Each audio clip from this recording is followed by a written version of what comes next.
தூங்கும் எரிமலையாயிரு. நண்பர்களே, தூங்கும் எரிமலை சாதாரண மலை போலதான் தெரியும். ஆனால் அந்த எரிமலை வெடித்து சிதறுகிற பொழுதுதான் அது வல்லமை என்ன, அதுக்குள்ள எவ்வளவு ஆற்றல் இருந்திருக்கிறது, எவ்வளவு சக்தி இருந்திருக்கிறது என்று தெரியும் நண்பர்களே. அது போலதான் நம்ம வாழ்க்கையில ஆண்டவர் இருக்கிறார், உனக்குள்ள ஆண்டவர் இருக்கிறார், நமக்குள்ள இயேசு இருக்கிறார். நம்ம நம்பணும், அதை நமக்குள்ள ஒரு ஆற்றல் இருக்கிறது, நம்புங்கள் நண்பர்களே. சீடர்கள் இதை தான் மறந்தாங்க. இன்றைக்கு நற்செய்தியில மார்க் நற்செய்தி 4வது அதிகாரம் 35 41 வரை உள்ள இன்றைய நற்செய்தியில சீடர்கள் படகுல காற்று புயல்லாம் அடிக்குது கடல்ல. படகு அந்த கடல்ல இருக்கு, சீடர்கள் இருக்கிற படகு. பயப்படுறாங்க, என்ன செய்வது அறியாமல் இருக்கிறாங்க. ஆனா அதே படகுல இயேசு உறங்கி கொண்டிருக்கிறார். எப்படி சாத்தியமாயிடுச்சு? காற்று கடல், சீடர்கள் பயந்துட்டு இருக்கிறாங்க. ஆனா அங்க இருக்கிற இயேசு எப்படி உறங்கி கொண்டிருக்க முடியும் புயல் மத்தியில என்றால், அவர் தனக்குள் இருக்கிற தன் தந்தையை நம்பினார், தான் ஆண்டவருடைய பிள்ளை என்பதை நம்பினார், அமைதியாய் உறங்கி கொண்டே இருந்தார். இன்னைக்கு நம்ம பயந்துகிட்டே இருக்கிறோம். மனிதர்களை பார்த்து, உலகத்தை பார்த்து, சூழ்நிலைகளை பார்த்து, கடன் தொல்லையை பார்த்து, திருமணங்களை பார்த்து, குழந்தைகளுடைய வாழ்க்கை எதிர்காலத்தை பார்த்து, இன்னும் பல்வேறு நிலைகளை பார்த்து இன்னைக்கு பயந்துகிட்டே இருக்கிறோம். பயப்படாத, இயேசு உறங்கி கொண்டிருந்தார். உறக்கத்திலிருந்து எழுந்த இயேசு காற்றையும் கடலையும் அமைதியாக்கினார். அதன் பிறகுதான் ஆசீர்வாதம். அவர் கேட்கிற சீடர்களை பார்த்து, ஏன் அஞ்சுகிறீர்கள்? இன்னும் நம்பிக்கை வரலையா? நான் உங்க கூட தானே இருக்கிறேன்.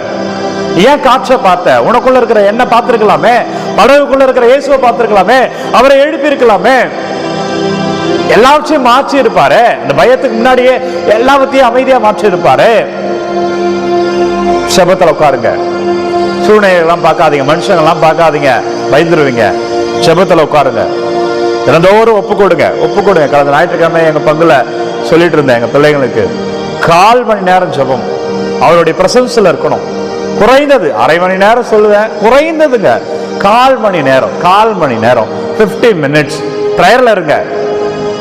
உறங்க சொல்வதற்கு முன் குறைந்தது ஒரு அதிகாரம் படிங்க.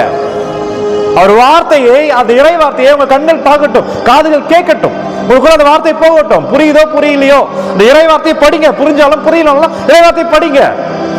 ஜெபமாலை ஜெபிச்சிருங்க. அந்த நாளுக்குரிய ஜெபமாலை, அம்மா ஜெபமாலை ஜெபிக்கும் போது அம்மா வருகிறா, தாய் மரியா வந்து உனக்காக ஜெபிக்கிறா. இன்றைக்கு சனிக்கிழமை அன்னையுடைய வல்லமையான ஜெபங்களை தாங்கும். பயப்படாதீங்க, வாழ்க்கையை பார்த்து பயப்படாதீங்க. அம்மா ஜெபிக்கிறதுக்காக நம்மோடு இருக்கிறோம். அந்த 3 செய்யுங்க, வாழ்க்கை வெற்றியா மாறணும். கடந்த ஞாயிற்றுக்கிழமை திருப்பலியில பங்கு பிள்ளைகளுக்கு சொல்லி கொண்டிருந்தேன். அதே இன்றைக்கு உங்களுக்கும் பரிந்துரைக்கிறேன். குறைந்ததுங்க, நான் சொல்றது குறைந்தது, நீங்க அதிகமா ஜெபிக்கலாம்.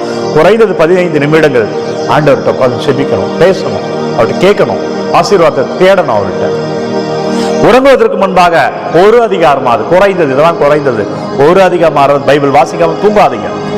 மறந்துட்டா கூட விழித்து எழுந்து பைபிளை வாசிட்டு திரும்பி படுங்க. 3வது ஜெபமாலை ஜெபிங்க.